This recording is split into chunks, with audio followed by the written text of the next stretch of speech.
We had an earthquake in Armenia in 1988, which killed 25,000 people. When the international community responded, there was no coordination amongst teams. It was very, very chaotic. Teams would arrive, they just chose a spot to work. There was no way to communicate. Something needed to be done. Mr. President, I have the great honor and the great pleasure to introduce draft resolution on the strengthening of the coordination of humanitarian emergency assistance of the United Nations. I knew that if I hadn't worked through that night, we would have missed perhaps a year of getting the mandate. And I was thinking of Somalia, I was thinking of the Balkans, and we knew this was the absolutely last chance. And it was only at 1:30 or so in the morning that the parties came back from internal deliberations for an hour or so. And they came into the room and they kept their faces straight, you know. I didn't know whether it was a yes or no.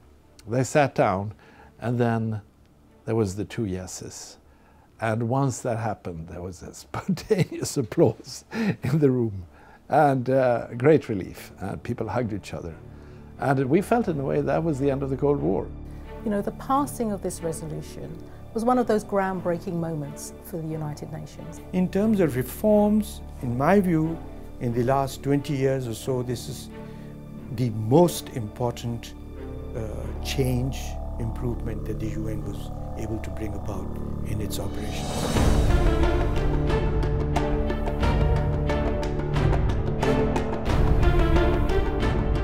Tsunami 2004 triggered this sort of humanitarian reform process. You had the creation of clusters for the first time in Pakistan in 2006, the creation of the Central Emergency Response Fund, which has now disbursed $2.2 billion.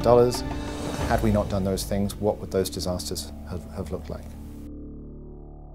A couple of years ago in the Congo, driving for hours in Masisi to get to, we'd heard that there was a group of displaced populations in need. And we finally got there after 4 or 5 hours on a dirt road to this small village, expecting that there would be nobody else there. And there was a small little hut with an OCHA sign on it. And I went, wow. So we knocked on the door.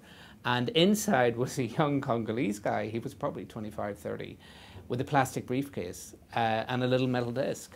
And he said, hello, welcome, I am OCHA.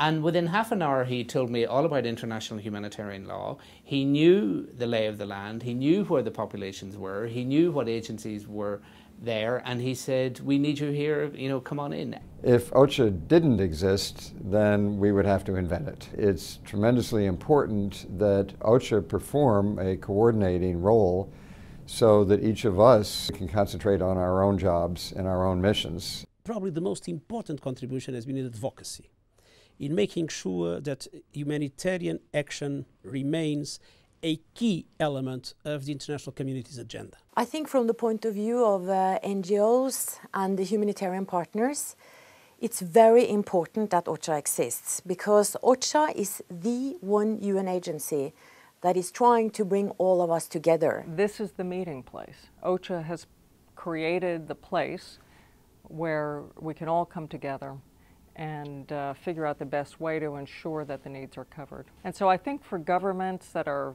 facing these mega disasters and these challenges, that the UN's proven the value of having coordinated response and a system that lets the world know what services can be provided and by whom.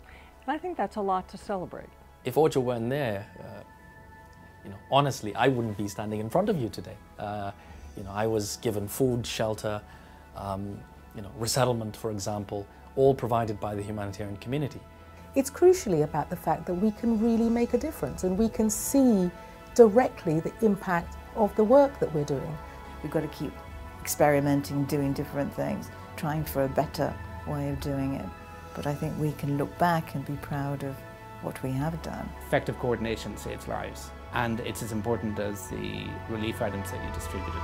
It absolutely has to be there.